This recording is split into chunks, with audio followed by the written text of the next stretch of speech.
Olá pessoal, nesta aula nós vamos estudar a dinâmica de corpos rígidos. E para começar, nós vamos estudar o movimento de rotação mais simples de um corpo rígido, que é o movimento de rotação do corpo rígido em torno de um eixo fixo. Estudar o movimento de rotação de um corpo rígido em torno de um eixo fixo é o mesmo que estudar o movimento circular de uma partícula P que pertence ao corpo rígido em torno do eixo numa seção transversal. Vamos entender por quê. Então, considere um corpo rígido e vamos supor que ele gire em torno de um eixo. Tá? Então, nós podemos colocar aqui, conforme na figura, nós temos o sistema de eixos OX, Y, e veja que o eixo Z tem essa direção. Bem, se o corpo rígido gira em torno do eixo OZ, uma partícula P, como essa aqui, pertencente ao corpo rígido, vai descrever um movimento circular em torno do eixo OZ. Vamos dar atenção agora a essa partícula P. Veja que o movimento de rotação pode ser descrito por esse ângulo φ, que é varrido pelo ponto P, ou seja, pela partícula P, em torno do eixo OZ.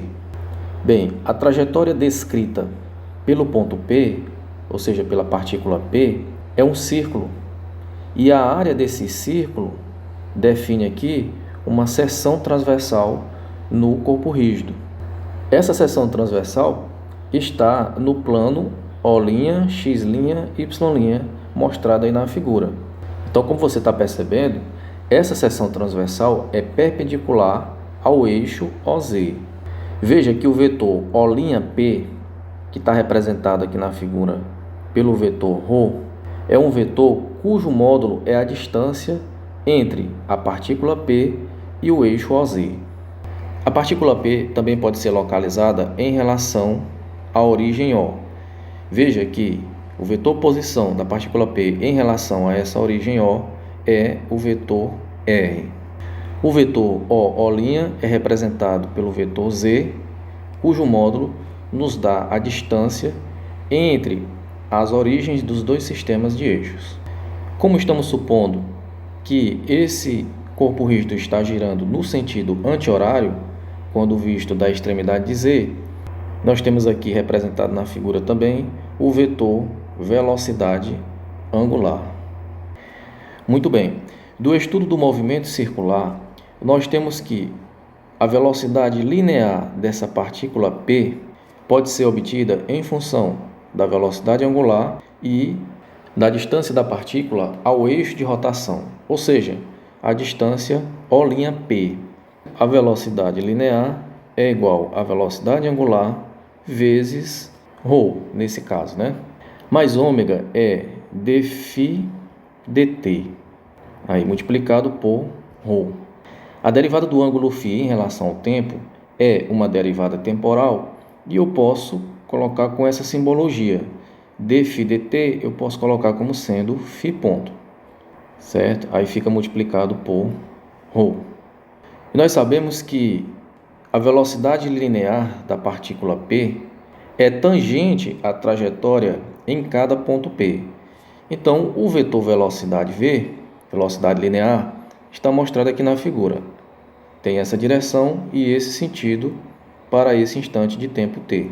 Então, o vetor velocidade linear é este aqui e o módulo do vetor velocidade linear da partícula P é ρ vezes φ ponto.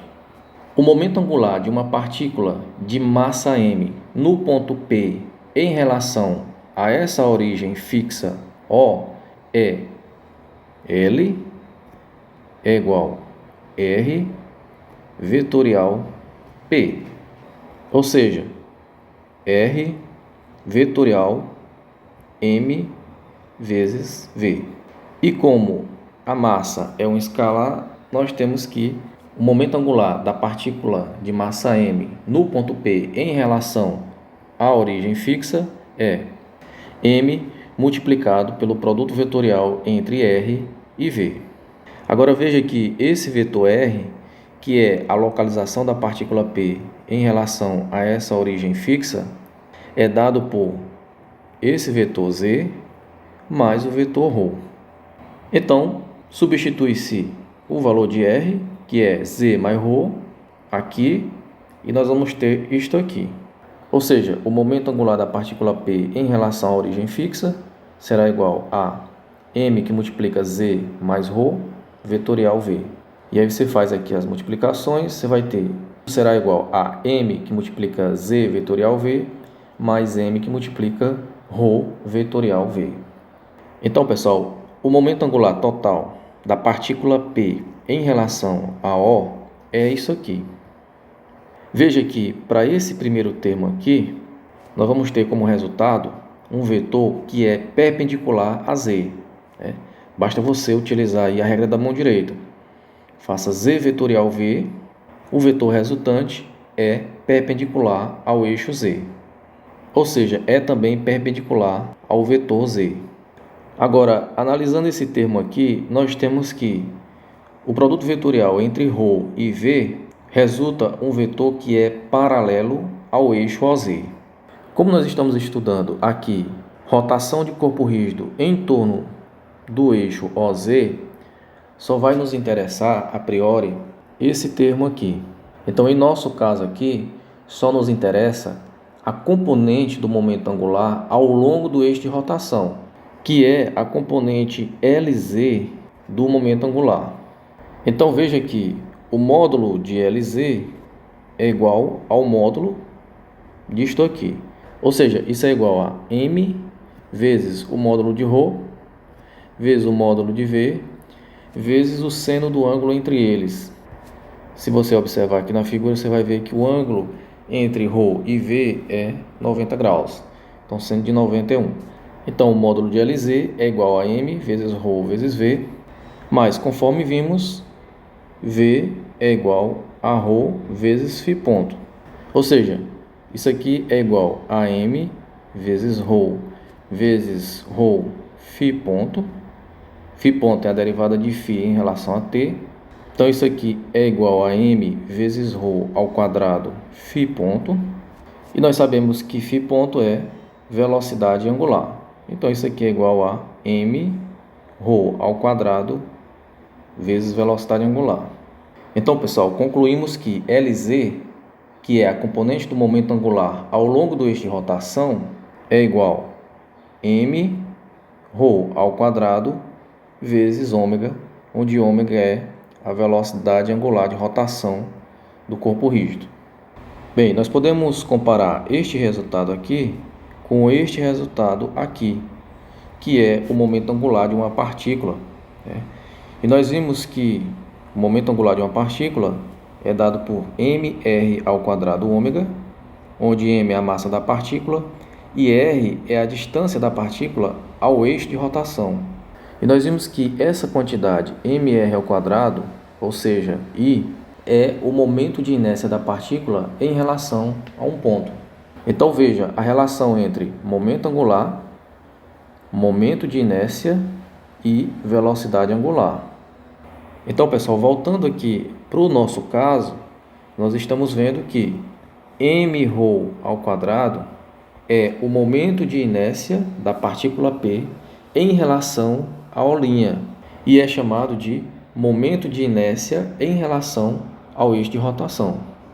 Ou seja, para o nosso caso, nós temos que Lz é igual a mρ ao quadrado ômega, que é igual a I ômega. Aqui nós temos Lz é a componente do momento angular ao longo do eixo de rotação, I é o momento de inércia da partícula em relação ao eixo de rotação. Então, I é o momento de inércia dessa partícula P apenas, e ômega é a velocidade angular de rotação do corpo rígido. Nós podemos agora imaginar o corpo rígido formado por várias partículas de massas ΔMi situadas a distâncias ρi do eixo de rotação. Então, a componente Lz do momento angular total para esse corpo rígido é eu somar todas as componentes Lz de todas as partículas. Ou seja, a componente Lz do momento angular total do corpo rígido em relação à origem O será esse somatório aqui.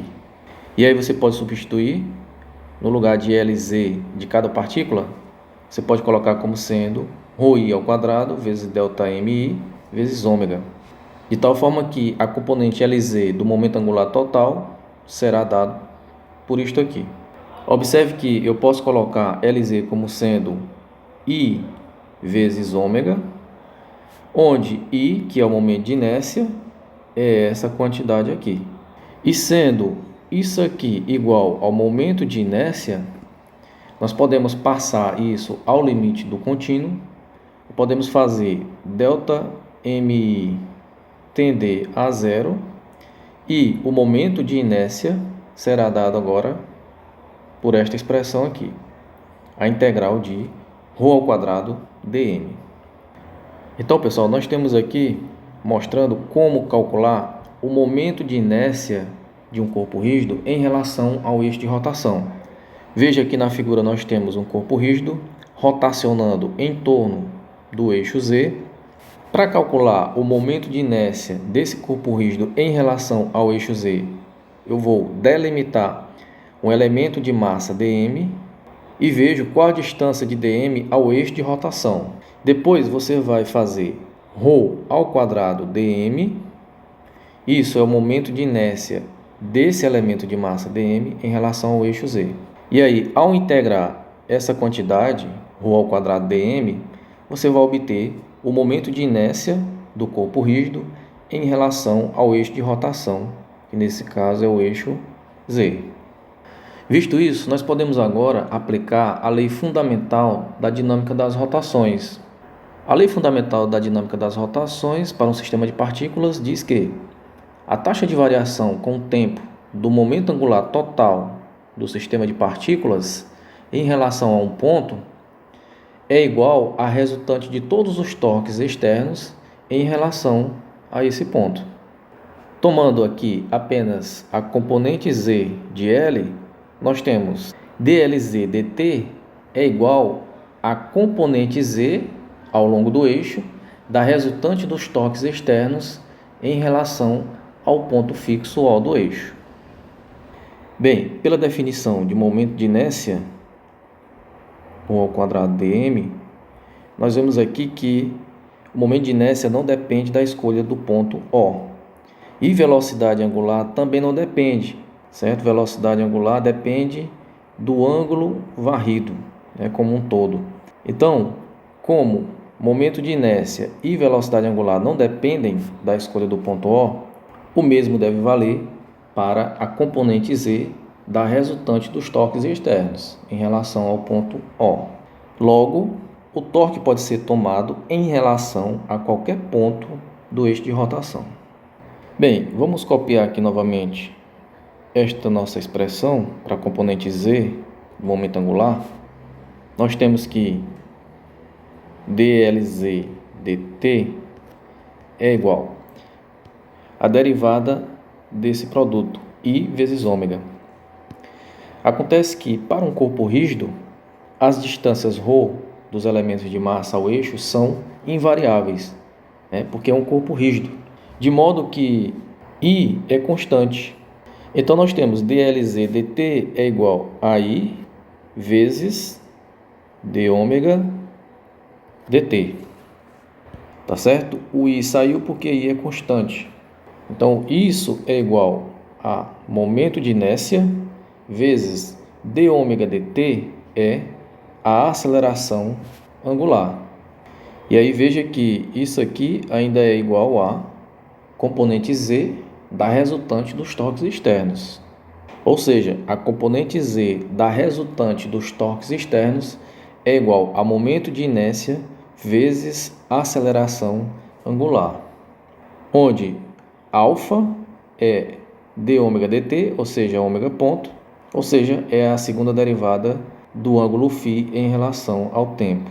Veja, pessoal, que essa expressão é análoga à segunda lei de Newton para o movimento unidimensional. E olha só que observações importantes. Como no caso de uma partícula única, o momento de inércia desempenha um papel análogo ao da massa. É só você comparar as duas expressões, momento de inércia e massa. Um corpo em rotação tem a mesma relutância em mudar sua velocidade angular que um corpo em translação para mudar a velocidade linear. Veja aqui o momento de inércia nessa expressão.